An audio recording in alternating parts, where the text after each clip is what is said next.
Hello everybody, this is ManuS, recording for Eternal Titans again with another Eternal Top Decks. Today I got an update of an old deck that has been falling out of favor for a while, but is now back in full strength thanks to set 4. We are talking about Xenan Killers. This is Xenan Killers V3, and I'll go over all my card choices and the full list and let you know why we are playing, what we're playing, and why the cards that are not in the deck are not in the deck, because there's a lot of cards that could potentially be played and that some other people are playing that I think should not be in the deck and are sometimes even very bad. Alright, so let's take a look. This is the deck. This is my current Xenan Killers V3. The deck has been serving me really well lately on ladder. It's one of the tier 1 decks if you ask me.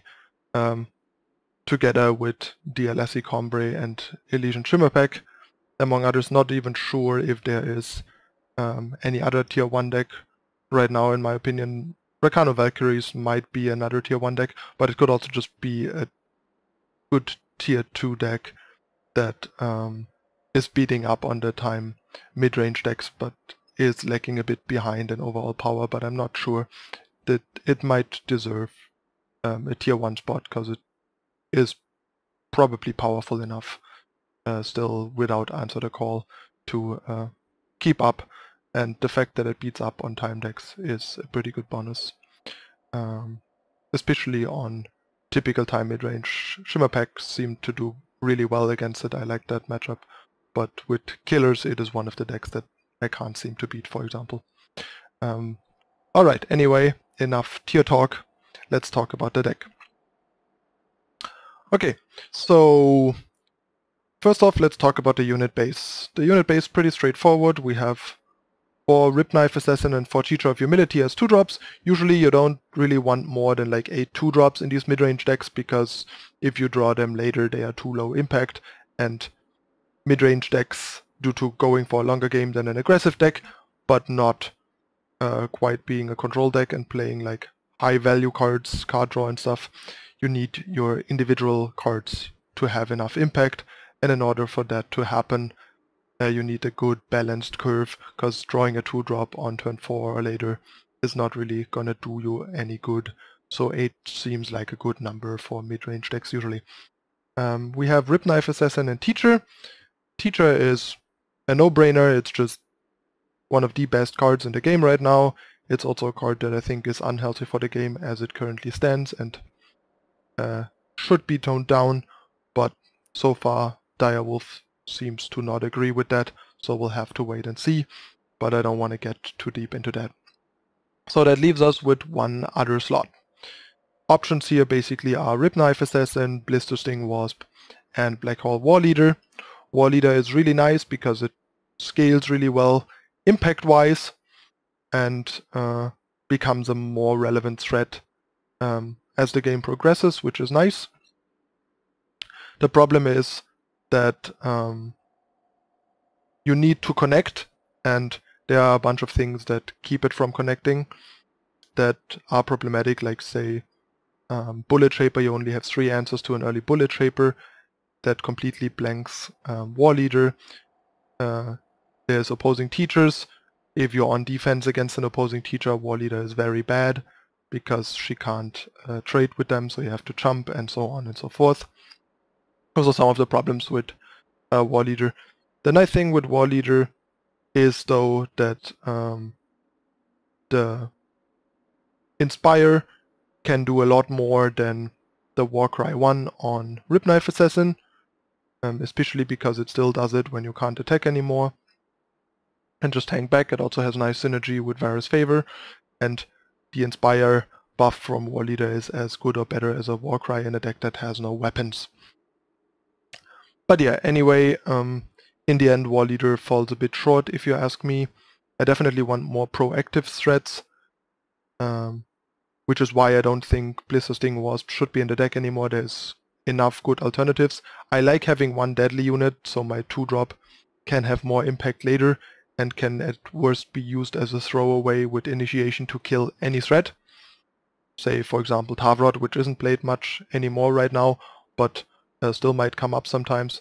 So having that deadly is very helpful, but Wasp is just a purely defensive card. It was very important when TJP LSE with the unnerved accelerated evolution was still a problem, because then you needed flying deadly blockers to deal with their big threats. But with that gone, Wasp has outlived its usefulness, and Ripknife Assassin is the perfect balance between Wasp and War Leader, providing the best of both worlds. It provides the deadly of Blister Sting Wasp, it provides the threat potential and enhancement with Warcry of War Leader, without some of the downsides of either being not enough of a threat or being blanked by some early units or bad on defense against the teacher. So yeah, that's why there's Ripknife Assassin and not Blister Sting Wasp and War Leader. Can't recommend playing either, really. I like War Leader a bit better than Wasp, simply because it's an actual threat, and like I said, your cards have to have as much impact as possible in a mid-range deck, and playing a 1/3 flyer is just not quite gonna do that. And it just isn't very reliable on defense against a lot of things where you would want it to be either, so just not much point in playing Wasp. The only nice thing about Wasp sometimes is that a 4/2 deadly Wasp with initiation kills a fair share of things without dying, and then grows even bigger with Dark Return, and sometimes gives you like a flying attacker on some boards when the Blister Sting Wasp is a 2 or 3 attack unit eventually.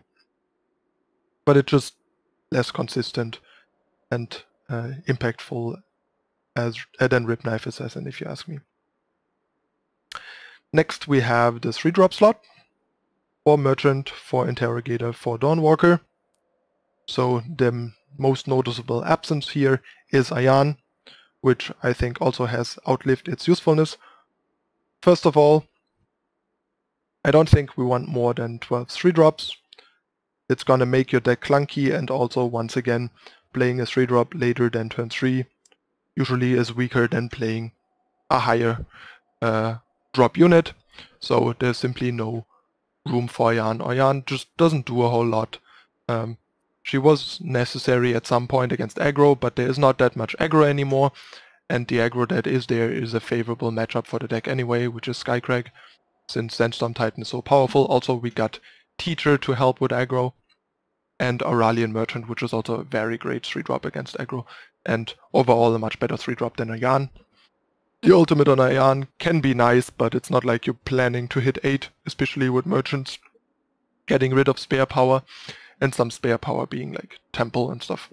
And now having Crest scouting away excess power, you really don't want to hit 8. It happens sometimes, but it's not something to plan for, and then just having like a 3/3 lifesteal ambush in the deck is not something that I'm excited about. It just does synergize very poorly with the deck. Also doesn't synergize with initiation and so on and so forth.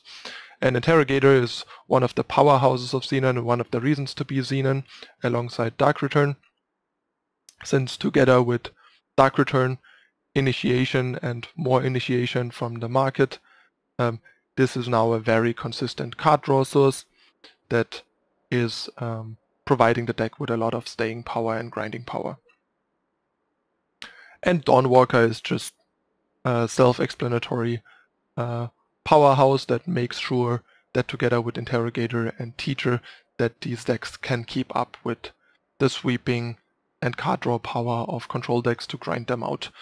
So Dawnwalker is still very, very important and very obnoxious for control decks. Drawing 2 Dawnwalkers usually means you automatically win against control decks.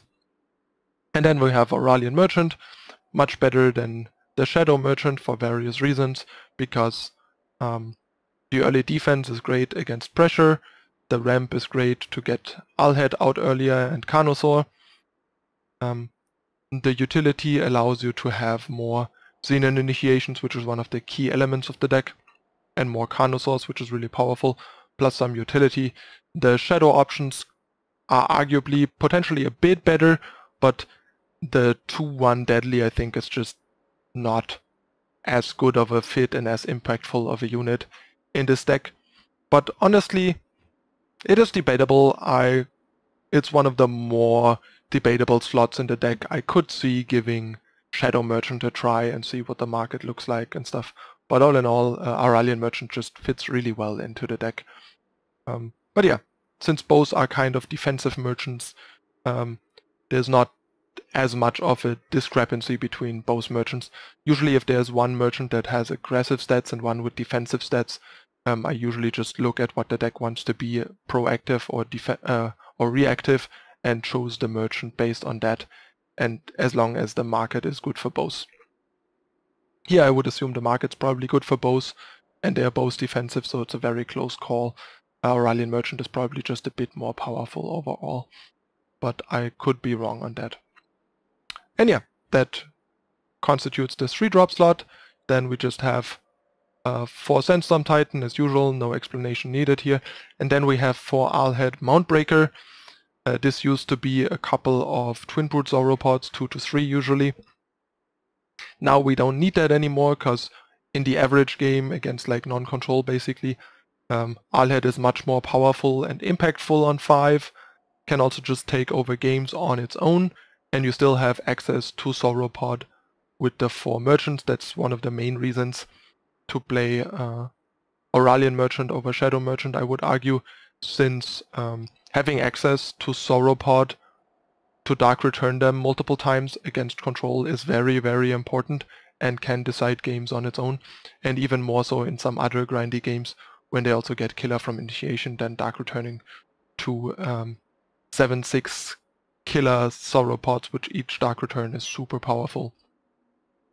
They also have nice synergy with Alhed's ultimate, putting a killer Sauropod back on top, and so on.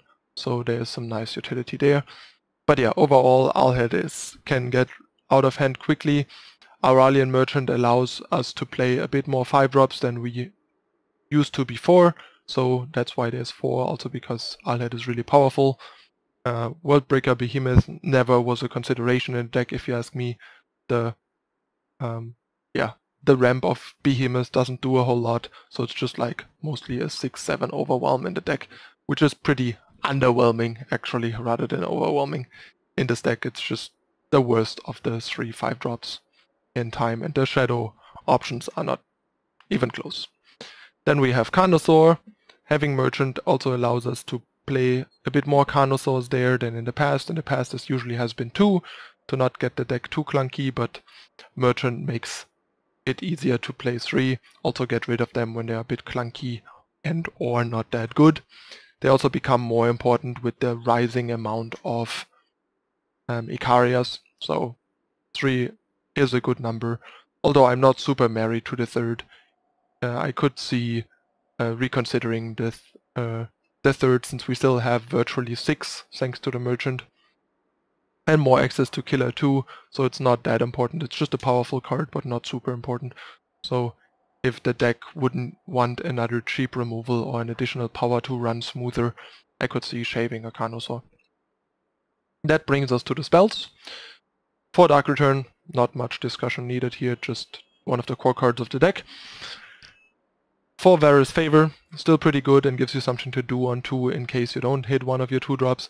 Also deals with Aegis and some small units and so on. It just still has nice utility in the deck. I've been fairly happy. It's not as impactful and powerful all around as it used to be probably, but it's still pretty good. Then the removal suit, 3 Suffocate, 3 Annihilate. That's one of the bigger things here. So first of all, 0 Vara's Choice. I can only stress to not play this card. The card is a 2-cost discard spell most of the time, which is not something that a mid-range deck like this wants at all. It's very tempo inefficient. Playing it as a bounce spell that silences is very resource inefficient, especially if instead you could just annihilate the thing, which a lot of the times you can. Also, there's not really anything you need to Vara's Choice in the opposing player's hand. And like people often point out Icaria, but that's like, doesn't matter. You have Carnosaurs and Initiations. You can just kill Icaria after she attacked you for the first time, if she even gets there with the Titan.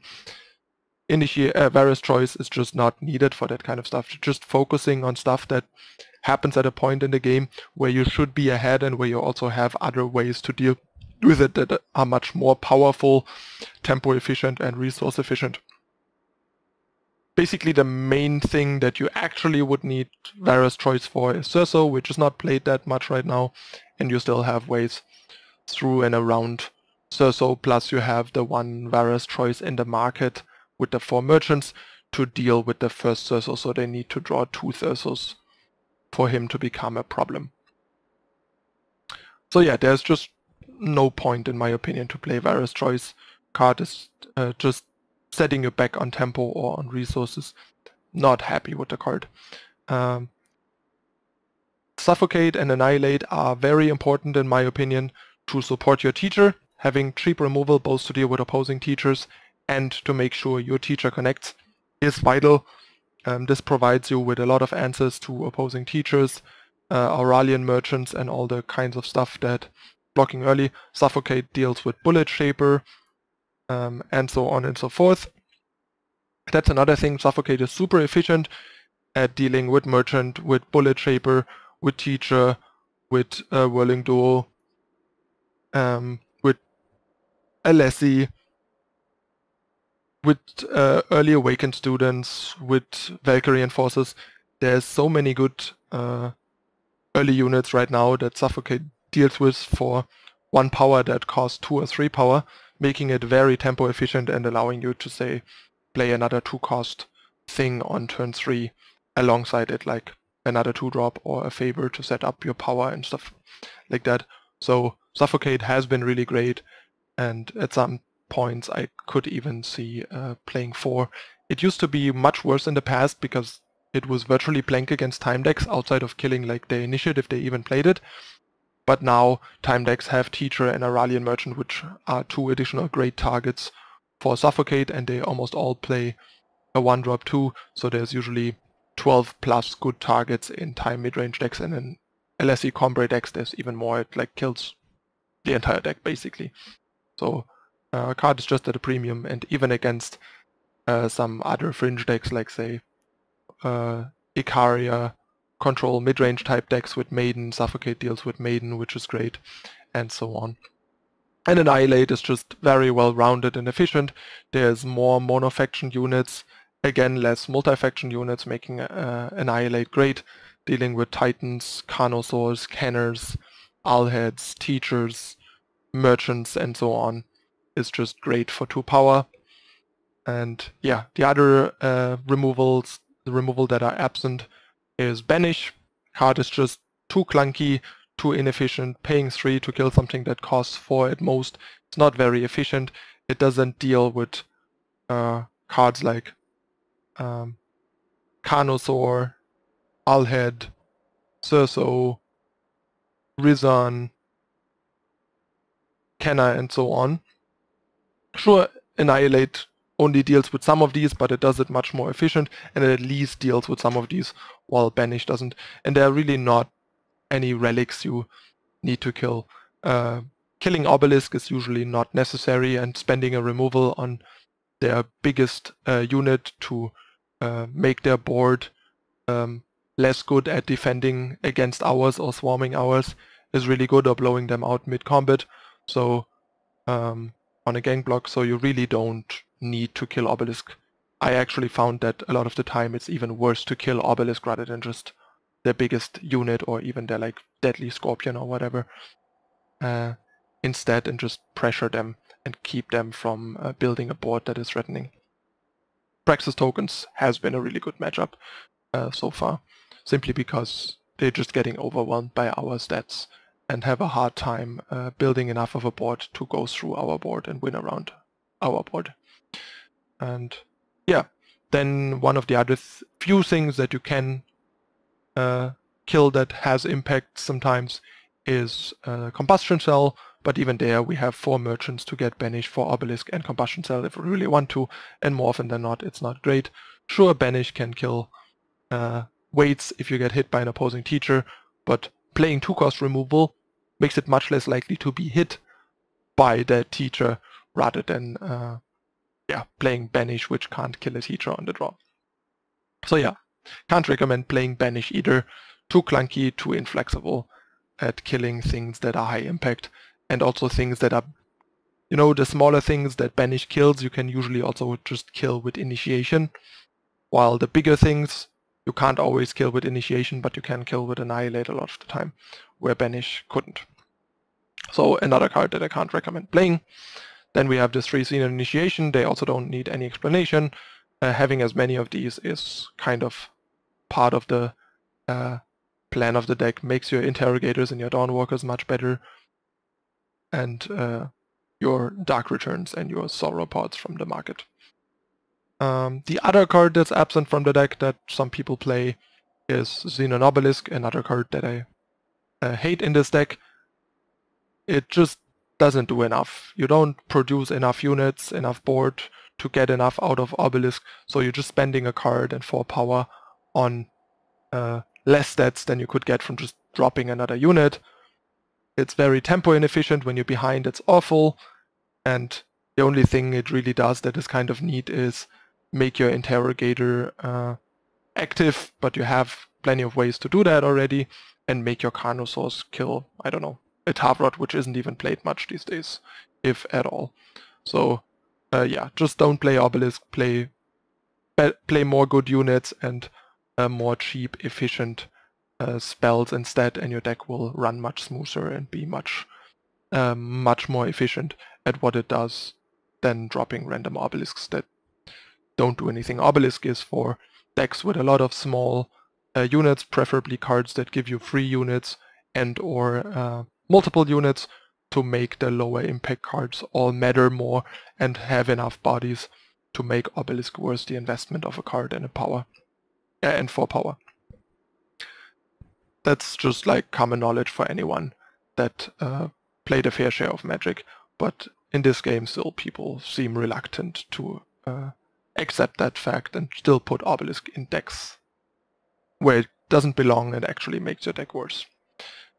So yeah, that's all I have to say about the cards we're not playing. Power base is 4 Vara's favor and 27 power. In the past I used to run 28 and 4 even with 4 monuments, but that was before we had Crest and Merchant, so I felt like shaving 1 power is fine, but especially when we also have to shave some of the depleted transmute power to not make our deck too clunky. Also because you really want to be able to play your teacher on turn 2, and having too much depleted power, especially too much depleted time power, is very troublesome here. Temple Standard is something that I tried and kind of like over Monument, since it lets you rebuy killer stuff and protect units and also gain tempo against some problematic units, like say a Cerso. Bouncing a Cerso full turn when you're ahead on board is a great way of setting them so far behind that even if they replay Cerso, they're just gonna lose the game anyways, even if Cerso eats our biggest guy. It is possible, however, that they should be monuments. I'm not entirely sure on that, but Standard is just a bit more unique and flexible in the deck, given that the deck has a lot of beefy units and a lot of units in general, and Merchant to get more beefy units. So having the diversity of Standard here is nice. I don't think I like a 3rd transmute power in 27. If I would run 28, I would run a 3rd transmute power. That could either be another Standard or maybe a Shadow Monument over a Shadow Sigil, going down to 4 Shadow Sigils, and just adding a Time Sigil and a Shadow Monument. But yeah, the Shadow Monument is a bit more unique than the Time Monument. Sure, it doesn't trigger Dawnwalker, but having a source of lifesteal wouldn't hurt, especially one that you can rebuy with Dark Return, so that would be a nice thing to add to the deck. But that's really about it. The power base is heavily slanted towards time, of course, because we have Teacher and we want to drop Teacher and 2 on 2. Also we have Dawnwalker and Carnosaur, so we want 4 time and only eventually a 2nd Shadow for our Interrogator, which we can still do really well with virtually 21 Shadow for the 2nd Shadow, and 17 for the 1st Shadow is more than sufficient. If we wouldn't need the first shadow for favor and had a shadow 2-drop. I could even see going down to 16 actual shadow, but that might cause situations where you have favor but no shadow to use it, and that is really awkward. So 17 is a bit safer here. And then we have the market, force initiation, force Carnosaur to round it out, the 1 of Sauropod to still have access to it. Particularly great if you drop Alhed and then get it with get Sauropod with Merchant, means you're drawing 2 10/8s from your market, being really powerful.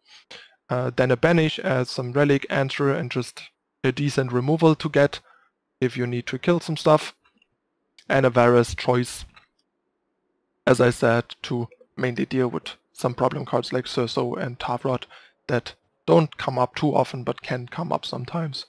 Or just, you know, if you have nothing better to do, this is decent. You can sometimes get it against an Icaria deck and hit their Rizan or Icaria, or if, especially after they rose for something.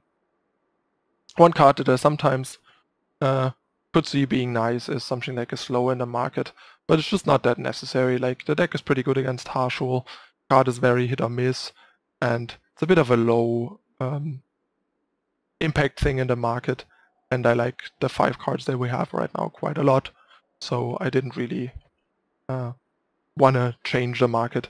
Also, no need for any life steal or health gain cards in the market, since the deck usually does a really good job at shutting down aggro and not needing that. And it's just too low impact of a market slot to play something like, I don't know, Devoted Theurge. Just don't really feel that's worth the market slot. And yeah, that's the deck list. There was a lot to talk about here. Oh, one card that I forgot, In Cold Blood or Death Strike. Card is just too clunky. Tavrot is not really a thing anymore, not enough Cersos to warrant it either, but if they were, I would recommend In Cold Blood or Death Strike before running any Vara's choices, really. But probably not more than like 2 or something. But yeah, not a big fan of these. They become increasingly worse the more the game progresses, because cards get better, curves get lower, power level rises. So spending 4 power on killing something that often costs less, or like barely more, is not gonna get you anywhere. So trying to stay away from these. Carnosaur can deal with most bigger stuff that Annihilate can't. And the initiation helps there too. At worst, you can always just Ripknife Assassin initiation something. The only thing that doesn't work with is Cerso, but that's the way it is. Okay, now we really covered all the cards. Before we hop into some games, as usual, one quick reminder: if you wanna help my channel and support me, please consider turning ad block off for YouTube. Just whitelist YouTube, so you can just let my ads run and help the channel that way for free. It's a win-win for everyone. Really appreciate anyone that did that, so just consider it if you haven't. Would be nice. And other ways, of course, you can find in the description down here if you want to support me further. And yeah, see you in a moment with game number 1.